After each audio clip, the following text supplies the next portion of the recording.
ಇದ್ದಿದ್ದೇ ಸಬ್ಜೆಕ್ಟ್ ಇತ್ತು ರೀ.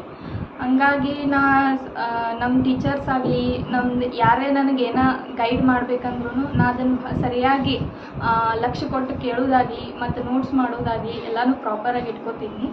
ಸೊ ಅದೆಲ್ಲ ನನಗೆ ಎಕ್ಸಾಮ್ ಟೈಮ್ ಒಳಗೆ ಭಾಳ ಹಾರ್ಡ್ ತ್ರಾಸು ತೊಗೊಳ್ಳುವಂಗೆ ಏನಾಗ್ತಿರ್ಲಿಲ್ಲ. ಸೊ ರೆಗ್ಯುಲರ್ ಆಗಿ ಓದೋದ್ರಿಂದ, ಕನ್ಸಿಸ್ಟೆನ್ಸಿಯಾಗಿ ಓದೋದ್ರಿಂದ ಮತ್ತು ಯಾವುದೇ ಕಾನ್ಸೆಪ್ಟನ್ನು ನಾವು ಓದುವಾಗ ಅದನ್ನು ಕ್ಲಾರಿಟಿ ಇಟ್ಕೊಂಡು ಓದೋದ್ರಿಂದ, ಮತ್ತು ಅದೇ ರೀತಿ ನಮ್ಮ ಅಜ್ಜ ಆಗಲಿ, ನಮ್ಮ ಮನ್ಯಾಗ ನಮ್ಮ ಪಪ್ಪ ಆಗಲಿ ಮೊದಲಿಂದ ನಮಗೆ ಯಾವ ರೀತಿ ಸ್ಟಡಿ ಮಾಡಬೇಕು ಅನ್ನೋದನ್ನು ಭಾಳ ಚಲೋ ಗೈಡ್ ಮಾಡ್ಕೊಂಡು ಬಂದಿರು.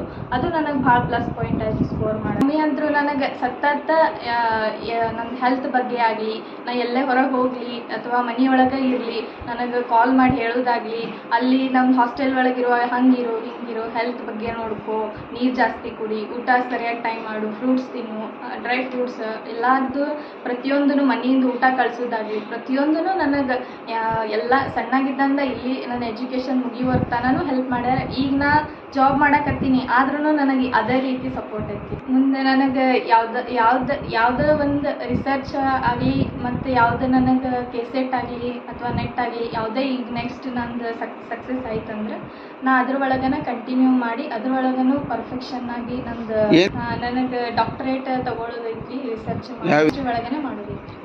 ನಿಮ್ಮ ಹೆಸರು ಹೇಳ್ಕೊಡ್ತು? ಸೃಷ್ಟಿ ಸಚಿನ್ ಬಕಾಲಿ.